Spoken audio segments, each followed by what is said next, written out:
बच्चों, in last class हम लोग डाइजेशन एंड एब्जॉर्प्शन वाला चैप्टर में टीथ का स्ट्रक्चर हमने देख लिया था। एलिमेंट्री कैनाल में हमने स्टमक तक का स्ट्रक्चर देख लिया था। थोड़ा बहुत हमने डिओडिनम और लीवर का स्ट्रक्चर भी देखा था। डक्ट्स देखे थे, है ना, स्फिंक्टर सारे देखे थे। ईसोफेगस के बारे में थोड़ी सी हमने बात की थी। ईसोफेगस में जो हमने बोला था आपको कि जो हमारा ईसोफेगस होता है बेटा, इसका अपर 1/3 part is made by skeletal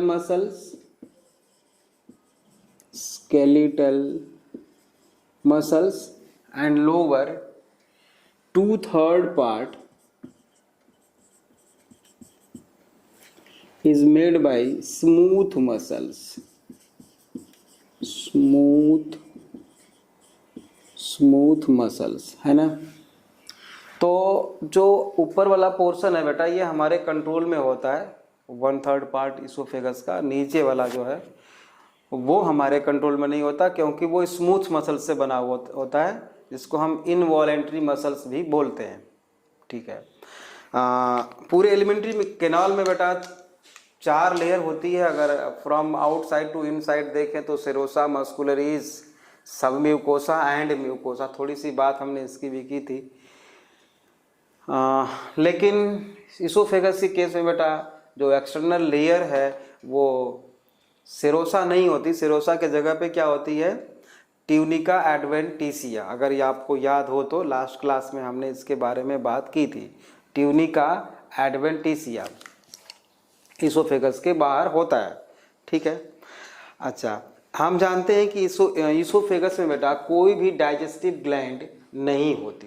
oesophagus में कोई भी डाइजेस्टिव ग्लैंड नहीं पाई जाती। तो हम यहाँ पे लिख सकते हैं नेक्स्ट पॉइंट में इसमें, नो डाइजेस्टिव ग्लैंड्स, है ना। कोई डाइजेस्टिव ग्लैंड इसमें नहीं होती, जैसे कि सलेवरी ग्लैंड है, लीवर है, पैंक्रियाज है ना, इस तरह का। अच्छा, इसमें जो मसल्स है बेटा, इनर मोस्ट जो लेयर है ईसोफेगस का, वहाँ पे कुछ म्यूकस सेक्रेटिंग सेल्स होते हैं जरूर, जो म्यूकस का सेक्रेशन करते हैं ना। तो it secrete some amount of mucus, है ना। म्यूकस का काम क्या है बेटा? म्यूकस का काम क्या होता क्या है? लुब्रिकेशन, है ना। Lubrication of food. ठीक है, लुब्रिकेशन ऑफ फूड। ठीक है, थोड़ा स्मूथ बनाता है ईसोफेगस को। ठीक है। अब oesophagus internally lined by ciliated pseudostratified epithelium। internally lined by ciliated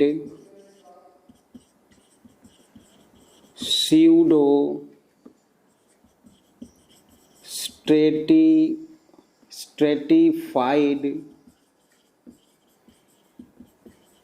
epithelium.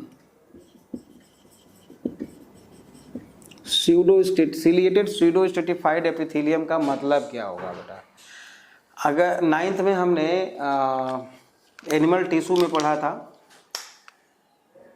Epithelial total tissue हमारे बॉडी में जो होते हैं बेटा, वो होते हैं टोटल 4 टाइप के होते हैं। Epithelial tissue, muscular tissue, nervous tissue and epithelial tissue, muscular tissue, epithelial tissue. यहाँ पे कट करना है थोड़ा सा। ठीक है। हाँ बेटा, सिलिएटेड स्ट्रेटिफाइड एपिथेलियम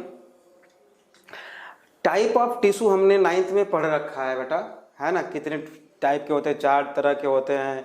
टिश्यू हमको पता है। तो connective tissue, epithelial tissue, muscular tissue and nervous tissue, ठीक बात है। लेकिन इन चारों में जो एपिथेलियल टिश्यू होता है, हम जानते हैं बेटा एपिथेलियल टिश्यू जो होता है बेटा, ये भी कई तरह के होते हैं, है ना।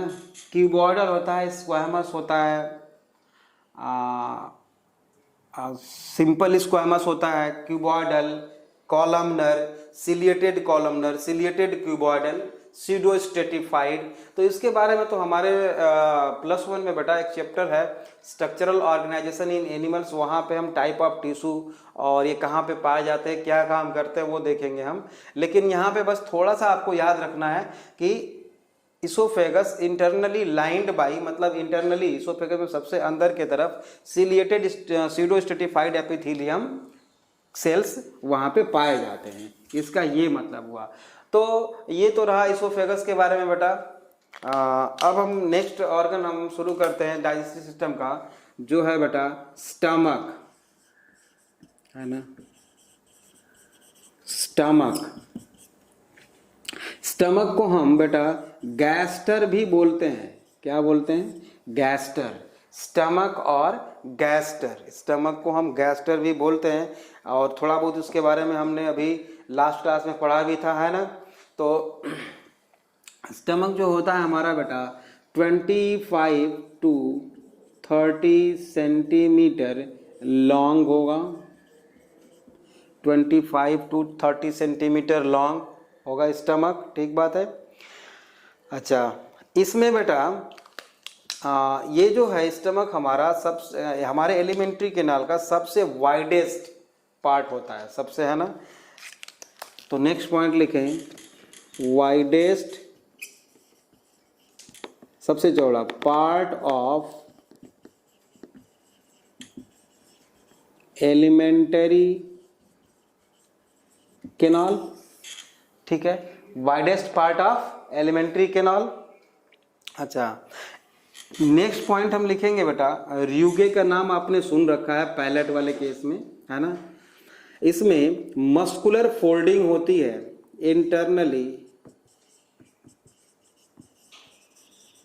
इंटरनली बेटा, मतलब इसोफेगस के अंदर, है ना, एक मस्कुलर म्यूकोसा की फोल्डिंग होती है एक्चुअल में, तो वो, है ना,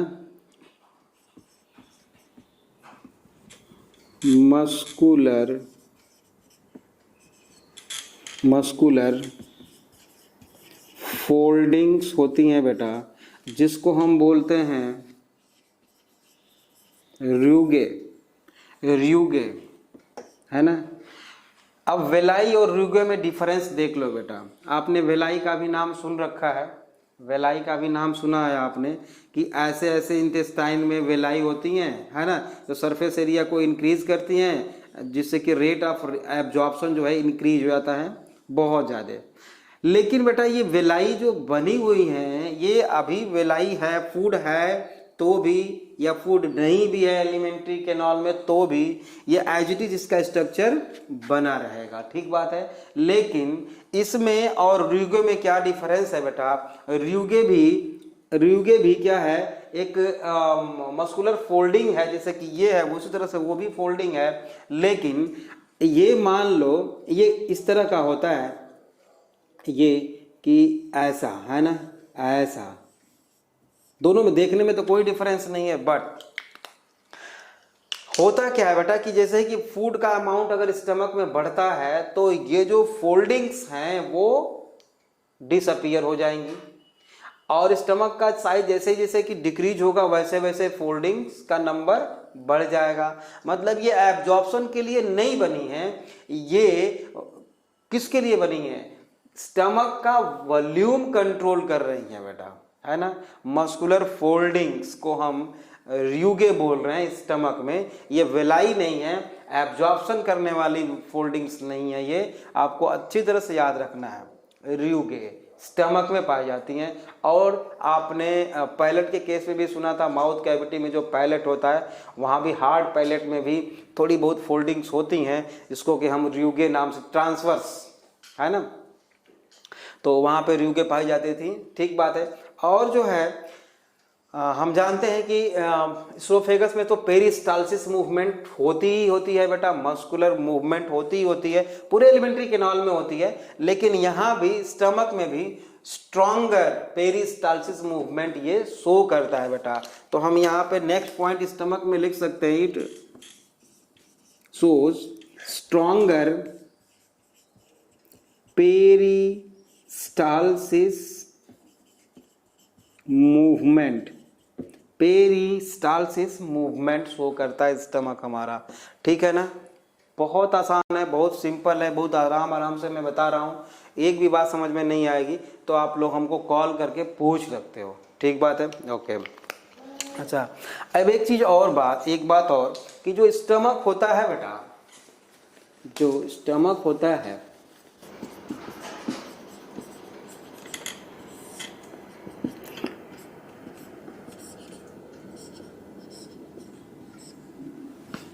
जो स्टमक होता है बेटा, उसमें भी एक खास बात है उसके लेयर्स में कि लॉन्गिट्यूडनल और सर्कुलर मसल्स हमने पढ़ा है कि मस्कुलरीज में जो सेकेंड लेयर होती है पाई जाती है। समझ में नहीं आया तो फिर से देख लो। हमने आपको ये बताया था स्टार्टिंग में बेटा कि ये मान लो सब इसोफेगस है, ये स्टमक है, ये स्मॉल इंटेस्टाइन है एक्सेट्रा, ये लार्ज इंटेस्टाइन है, जो भी। स्टमक को हम कहीं से भी अगर ट्रांसफर सेक्शन काटें बेटा तो बाहर से अंदर के तरफ, फ्रॉम आउटसाइड टू इनसाइड, हमें 4 लेयर दिखाई देती हैं। बाहर सेरोसा दिखाई देती है, उसके बाद मस्कुलरीज दिखाई देती है, उसके बाद सब म्यूकोसा दिखाई देता है, उसके बाद म्यूकोसा होता है।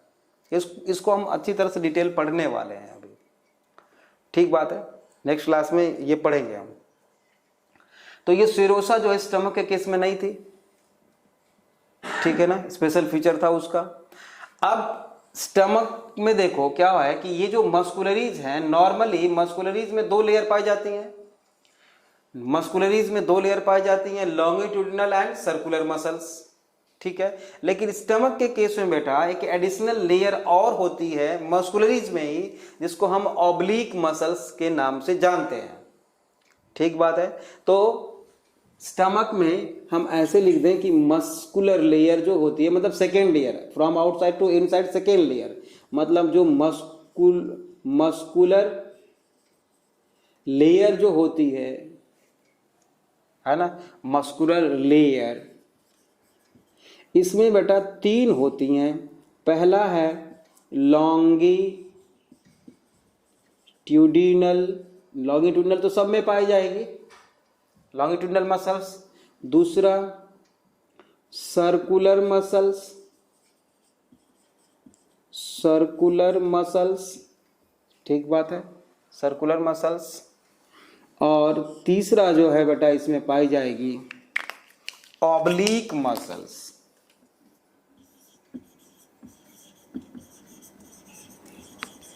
Oblique muscles. आपको याद रखना है कि स्टमक के केस में एक एडिशनल मसल्स पाई जाती है, ऑब्लिक मसल्स, ये याद रखना चाहिए आपको, ठीक है। अब जो है बेटा नेक्स्ट हम चाहें तो स्टमक को ऐसे दिखा सकते हैं कि स्टमक के मेनली 3 पार्ट होते हैं, स्टमक के मेनली 3 पार्ट होते हैं। पहला है बेटा कार्डियक, कार्डियक स्टमक, ठीक है। दूसरा बता सकते हो फंडस, फंडस या फंडिक, और पाइलोरस या पाइलोरिक स्टमक, कुछ भी बोल सकते हो, ठीक है। ये 3 मेन पार्ट होते हैं।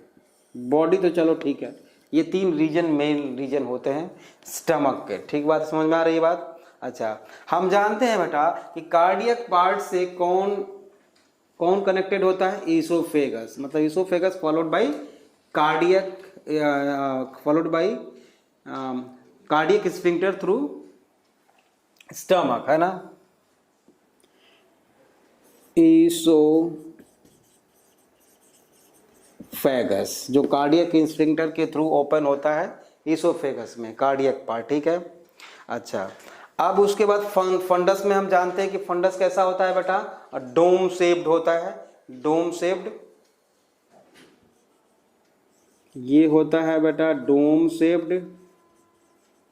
और हम पाइलोरिक स्टमक को जानते हैं कि narrower part of the stomach, मतलब सबसे जो पतला पतला होता है बेटा वो पाइलोरिक स्टमक होता है। एंड पाइलोरिक स्टमक कहाँ पे ओपन होती है बेटा? डिओडिनम में, स्मॉल इंटेस्टाइन के डिओडिनम में ओपन इनटू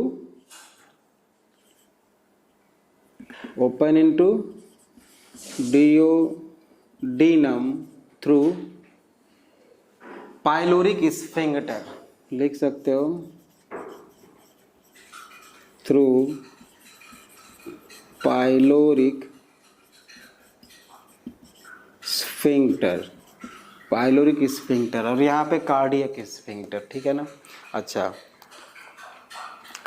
अब फोल्डिंग तो हमने लिख लिया कि इसमें स्टमक में इंटरनली जो फोल्डिंग होती है वो होती है बेटा किसकी? मसल्स की, जिसको कि हम र्यूगे के नाम से जानते हैं। अच्छा, स्टमक में फूड स्टोर जो होता है बेटा तो वो होता है 2 to 4 आवर्स के लिए, है ना, storage of food.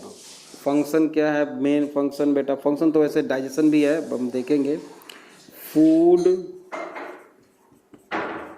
Stored in stomach कितना? 2 to 4 आवर्स, 2 से 4 घंटे के लिए बेटा फूड स्टमक में स्टोर होता है, ठीक बात है। अच्छा, म्यूकोसा ऑफ, नेक्स्ट पॉइंट लिखेंगे, mucosa of stomach, next point, mucosa समझ रहे हो ना? Inner most layer, mucosa of stomach have gastric glands which secrete gastric juice। बेटा स्टमक के म्यूकोसा में, मतलब inner most layer of the stomach have gastric gland which secrete gastric juice, ठीक है। और ये जो गैस्ट्रिक ग्लैंड होती है बेटा ये मल्टी सेलुलर और कैसी होती है? ट्यूबुलर। ये जो गैस्ट्रिक ग्लैंड है बेटा यहाँ पे हम बना देते हैं, यहाँ पे हम बनाते हैं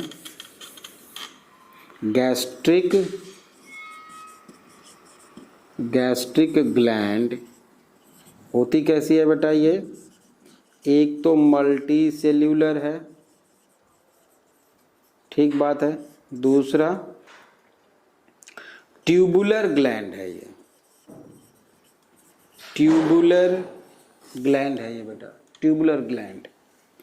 जैसे ये मान लेते हैं हम कि बेटा ये स्टमक है ऐसा, तो यहाँ पे ग्लैंड है, यहाँ पे ऐसे ग्लैंड है, इसको थोड़ा और हम बड़ा करते हैं, ये एम्प्टी स्पेस है स्टमक का, तो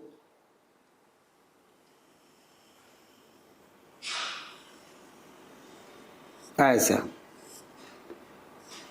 ठीक बात है। ये स्टमक है, यहाँ पे स्टमक है, ठीक है ना, का एम्प्टी स्पेस है। इसमें बेटा होता क्या है, मल्टी सेलुलर ग्लैंड है तो जगह जगह, मतलब यहाँ पे यहाँ पे यहाँ पे यहाँ पे ऐसे ऐसे ऐसे ऐसे एक कुछ सेल्स पाए जाते हैं बेटा, जिसको हम ऑक्जिंटिक सेल्स बोलते हैं, है ना, ऑक्जिंटिक सेल्स बोलते हैं। मतलब ये एक सेल यहाँ मैंने बना दिया, एक यहाँ मैंने बना दिया, एक यहाँ, ये सेल है, सेल्स हैं ये ना, ऐसा। ये है बेटा ऑक्जिंटिक सेल्स, ऑक्जिंटिक सेल्स हैं बेटा। ऑक्जिंटिक सेल्स को हम पैराइटल सेल्स भी बोल सकते हैं, पैराइटल सेल्स। ये HCl सेक्रीट करती हैं, हाइड्रोक्लोरिक एसिड सेक्रीट करती हैं बेटा, ठीक है ना, पैराइटल सेल्स। ओके, अब कुछ सेल्स और होती हैं, अलग तरह की सेल्स होती है जिनको हम चीफ सेल्स बोलते हैं। जैसे ये है, मान लो ये ऐसे कुछ सेल्स हैं बेटा, यहाँ पे ऐसे सेल्स हैं कुछ जिनको हम चीफ सेल्स बोलते हैं या जाइमोजेन सेल्स भी बोल सकते हैं। ये कौन सी सेल्स हैं बेटा, ये हैं चीफ सेल्स या जाइमोजेन सेल्स, और इसी को हम पेप्टिक सेल्स भी बोलते हैं। ये प्रोरेनिन और पेप्सिनोजेन एंजाइम जो स्टमक में सिक्रीट होते हैं बेटा, वो सिक्रीट करते हैं। अभी अलग से देखेंगे इसको, कोई घबराने की बात नहीं है। अभी हम सिर्फ देख लें टाइप ऑफ सेल्स जो ट्यूबुलर ग्लैंड में पाई जाती हैं, ठीक है। चीफ सेल्स हो गया। कुछ म्यूकस सेक्रेटिंग सेल्स भी होते हैं, है ना। कुछ म्यूकस सेक्रेटिंग सेल्स को मैं रेड कलर से दिखा देता हूँ। यहाँ पे गॉबलेट सेल्स जिसको हम बोल सकते हैं, यहाँ पे एक सेल ये है, यहाँ पे एक सेल है, एक सेल यहाँ पे है। तो ये जो रेड कलर से मैंने दिखाया है बेटा, ये हैं गॉबलेट सेल्स जो म्यूकस सेक्रीट करती हैं। Goblet cells which secrete mucus, ठीक बात है, goblet cells which secrete mucus. अच्छा, यहाँ पे इसके बेस में जो है ना, बेस में कुछ हार्मोन सिक्रेटिंग सेल्स भी होते हैं जो स्टमक में हार्मोन्स का सिक्रेशन करते हैं। उसको हम चाहें तो अलग से पढ़ सकते हैं, या आप चाहो तो मैं यहाँ भी दिखा दूँ उसको, बस याद रखना है आप, लेकिन कंफ्यूज मत होना, है ना बेटा। ये बेस जो है ना, यहाँ पे दो तरह के सेल्स पाए जाते हैं। यहाँ पे जैसे मैंने एक को ऐसा दिखा दिया, ऐसा दिखा दिया, देखो ऐसे दिखा दिया, कुछ को थोड़ा सा ऐसे दिखा दिया, तो ऐसे गोल गोल। तो ये जो है बेटा, इनको हम जी सेल्स बोलते हैं। जी सेल्स मतलब gastric sales which secrete gastrin hormone, gastrin hormone, देख रहे हो ये गैस्ट्रीन हार्मोन। और कुछ सेल्स जो होती हैं बेटा, कुछ अलग तरह की, मतलब अलग तरह की का मतलब कि शेप और साइज में डिफरेंट है ये, लेकिन बेस में है। इनको हम बोलते हैं बेटा, यहाँ पे मैं लिख देता हूँ अर्जेंटा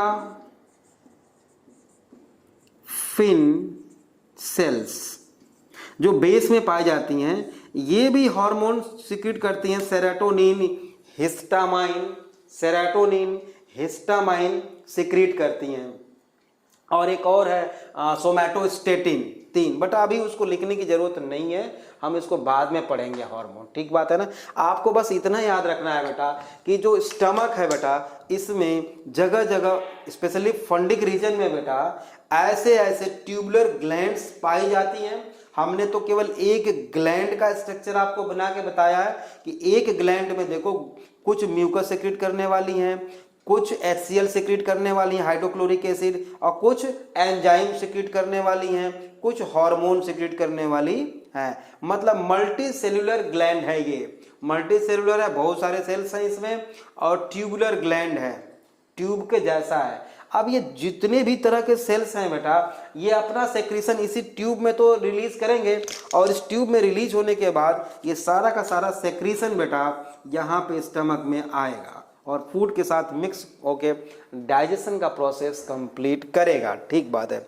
अब ये जो म्यूकस सेक्रेटिंग सेल्स हैं बेटा, जगह जगह गॉबलेट सेल्स जिसको हम बोलते हैं, ये क्या कर रही हैं, देखो इस HCl से स्टमक के सरफेस को प्रिवेंट करती है। मतलब कि HCl अगर सीधे यहाँ पे आएगा स्टमक में बेटा तो डैमेज करेगा। इससे पहले म्यूकस रिलीज होके सारा स्टमक के लेयर को, स्टमक के सेल्स को प्रिवेंट करता है फ्रॉम हाइड्रोक्लोरिक एसिड, क्योंकि पीएच स्टमक का बहुत ही कम हो जाता है ना। एक टाइम पे 1.5 या 2 तक पहुंच जाता है, 2 या 1.5 तक, है ना। चिल्ड्रन में तो ये, बच्चों में तो, छोटे बच्चों में तो 5 तक पहुंच जाता है, बट एडल्ट में ये 1.5 या 2 तक रहता है, ठीक है ना। ठीक है। तो अभी तक हमने इसमें क्या पढ़ा बेटा, गैस्ट्रिक ग्लैंड पढ़ लिया हमने। ऐसे ऐसे गैस्ट्रिक ग्लैंड स्टमक में खूब पाए जाते हैं, ठीक है। ये बात समझ में आ गई, आप अच्छी तरह समझ में आ गई, ठीक बात है, ओके। अब इसी गैस्ट्रिक ग्लैंड को फिर से हम और अच्छी तरह से रिकॉल कर लेते हैं। गैस्ट्रिक ग्लैंड, ठीक है। इस गैस्ट्रिक ग्लैंड में हमने 3 तरह का सेल्स देखा था। पहला जो सेल देखा था बेटा वो कौन सा था, goblet cells. Goblet cells. Goblet cells क्या सिक्रीट कर रही थी बेटा, ये म्यूकस सिक्रीटिंग सेल्स थे, तो क्या सिक्रीट करेंगे ये, म्यूकस, सेक्रेट म्यूकस। अब म्यूकस का फंक्शन क्या लिखोगे आप यहाँ पे, हैं, protect inner lining of stomach, it, ये जो स्टमक है बेटा क्या करेगा, protect inner lining of stomach, है ना, protect inner lining of stomach. दूसरी जो सेल्स हमने पढ़ा है अभी वो है चीफ सेल्स और पेप्टिक सेल्स और जाइमोजेनिक सेल्स। चीफ सेल्स और पेप्टिक सेल्स और जाइमोजेनिक सेल्स। दूसरे तरह का सेल्स जो था बेटा, चीफ सेल्स और जाइमोजेनिक सेल्स, और इसी को हम और क्या बोलते हैं बेटा, पेप्टिक सेल्स। ये सेक्रीट करता है बेटा जाइमोजेन मीन्स होता है इनएक्टिव एंजाइम, प्रोटीनियस एंजाइम, है ना, इनएक्टिव प्रोटीनियस एंजाइम, जो प्रोटीन डाइजेस्टिव एंजाइम्स, ठीक बात है ना, मतलब ये या प्रो एंजाइम, जाइमोजेन या प्रो एंजाइम सेक्रीट करते हैं। जाइमोजेन लिख देता हूँ यहाँ पे, दे सेक्रीट जाइमोजेन और प्रो एंजाइम्स। एक चीज याद रखो आप, इस वर्ड के लास्ट में मैंने जेन लगा दिया ना, GEN, जेन, तो किसी भी वर्ड के लास्ट में सफिक्स अगर जेन लिखा हो एंजाइम में तो उसका मतलब होता है वो इनएक्टिव एंजाइम है, इनएक्टिव एंजाइम है। जैसे कि काइमोट्रिप्सिनोजेन इनएक्टिव है, अब जब वो एक्टिव होगा तो क्या होगा, काइमोट्रिप्सिनोजेन हो जाएगा, नहीं काइमोट्रिप्सिनोजेन, और का मतलब जेन जो है बेटा, जेन लगा देंगे तो वो इनएक्टिव होगा, और जेन को हटा देंगे काइमोट्रिप्सिन तो वो एक्टिव एंजाइम हो गया। अब यहाँ पे प्रो लिखा हुआ है, प्रो मीन्स होता है यहाँ पे इनएक्टिव, प्रो एंजाइम मतलब इनएक्टिव एंजाइम। तो या तो बेटा सफिक्स जेन लगा हो या प्रीफिक्स लगा हो प्रो, तो उसका मतलब होता है इनएक्टिव एंजाइम, मतलब वो इनएक्टिव है, वो कुछ भी नहीं कर सकता जब तक कि एक्टिव हो उसको न किया जाए। तो ये जो चीफ सेल्स होती हैं या जाइमोजेनिक सेल्स होती हैं या पेप्टिक सेल्स होती हैं बेटा, ये इनएक्टिव एंजाइम सेक्रेट करती हैं, और वो एंजाइम होते हैं बेटा, 2 एंजाइम है, वो कौन कौन से, एक तो पेप्सिनोजेन, देखो लास्ट में जेन लग गया, इनएक्टिव एंजाइम में स्टमक में सेक्रेट किया जाता है। दूसरा है बेटा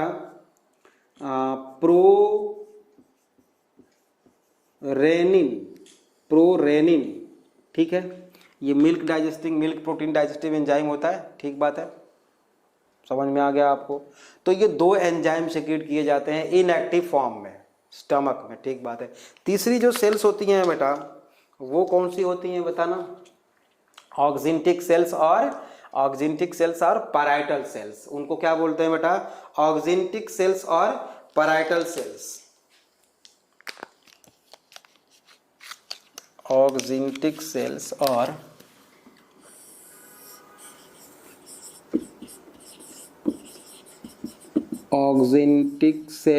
और पैराइटल सेल्स। ये बेटा they secrete two types of compound. पहला तो बेटा वो HCl सिक्रीट करता है, मतलब हाइड्रोक्लोरिक एसिड। हाइड्रोक्लोरिक एसिड का काम क्या होता है?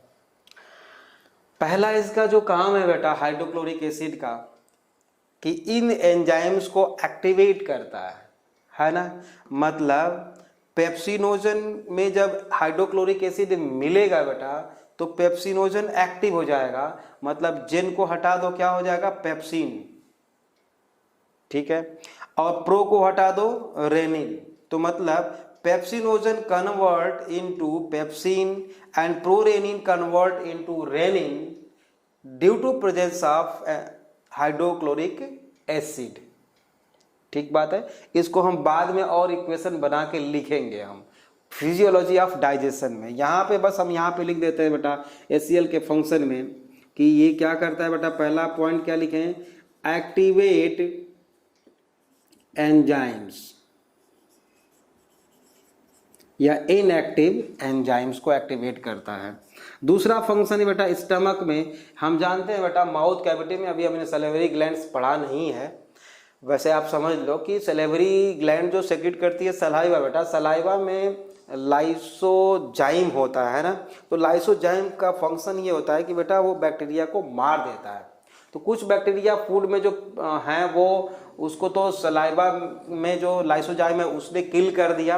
अगर कुछ बच भी गए बेटा तो वो कहाँ चले गए, स्टमक में।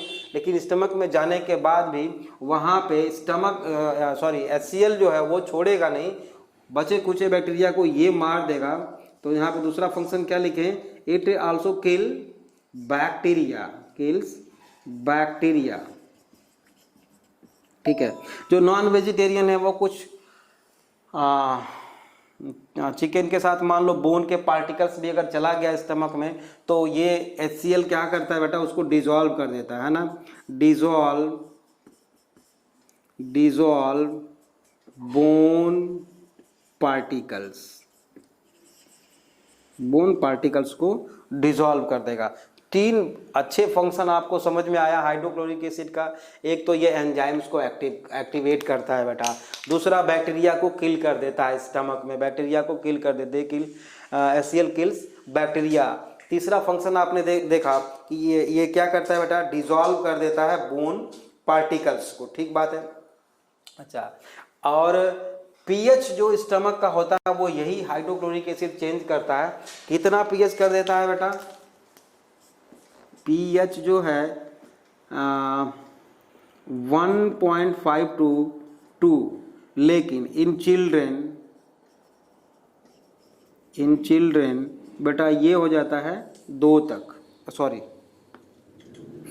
तक, है ना, 5 तक। चिल्ड्रेन में बेटा ये पीएच जो है 5 तक चला जाता है, ठीक बात है। अच्छा, दूसरा जो सिक्रीट करता है बेटा ऑक्जेंटिक सेल्स और पैराइटल सेल्स, वो होता है बेटा कैस्टल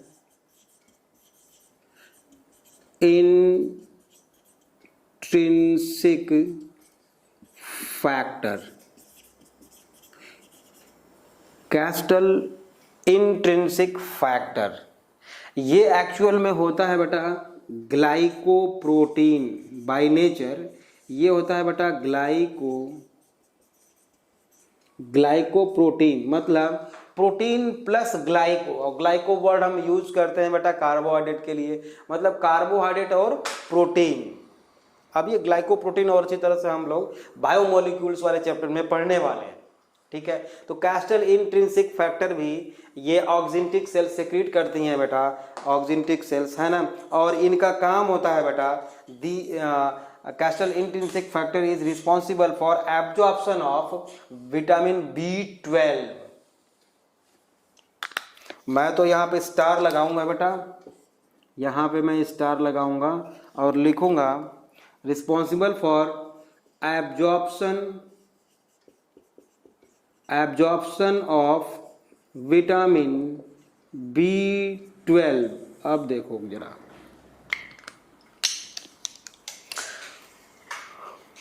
अब क्वेश्चन आ जाएगा नीट का। नीट में देखो क्या क्वेश्चन आता है, ठीक है ना। Which of the following is responsible for, which of the following is responsible for anaemia in human. Option देखो क्या क्या है ना। डेफिशिएंसी, पहला ऑप्शन डेफिशिएंसी ऑफ आयरन। आप पढ़ते ही क्या करोगे, चूज कर लोगे फर्स्ट ऑप्शन, क्योंकि आयरन की डेफिशिएंसी तो एनीमिया तो होगा ही, है ना, क्योंकि हीमोग्लोबिन में आयरन पाया जाता है तो होगा, बिल्कुल सच बात है, ठीक है। अच्छा, दूसरा बी ऑप्शन में है बेटा कैस्टल इंट्रिंसिक फैक्टर, ठीक बात है। अब इसके कमी से एनीमिया कैसे होगा बेटा, देखो इरिथ्रोपोएसिस, फॉर इरिथ्रोपोएसिस, यहां पे मैं एक वर्ड लिखता हूं बेटा, पोएसिस मीन्स होता है सिंथेसिस, है ना। इरिथ्रोपोएसिस या हीमेटोपोएसिस और हीमोपोएसिस, है ना। इरिथ्रोपोएसिस मैंने लिखा है, पोएसिस मीन्स होता है बेटा सिंथेसिस। ये विटामिन B12 जो है ना बेटा इज रिस्पॉन्सिबल फॉर इरिथ्रोपोएसिस, मतलब ब्लड के सिंथेसिस में बेटा, ब्लड के प्रोडक्शन में विटामिन B12 हेल्प करता है, ठीक बात है। अगर विटामिन B12 एब्जॉर्ब भी ना हो, फूड में विटामिन B12 है और वो एब्जॉर्ब भी ना हो, तो ब्लड की सिंथेसिस क्या होगी, कम होगी, कम होगी, है ना, क्योंकि विटामिन B12 रिस्पॉन्सिबल है एरिथ्रोपोइसिस के लिए। अच्छा, फूड में है लेकिन एब्जॉर्ब भी नहीं हो पा रहा है तो एनीमिया तो होगा, क्योंकि सिंथेसिस तो रुक जाएगी, कम होगी, ठीक बात है। ये बात आपको समझ में आ गई।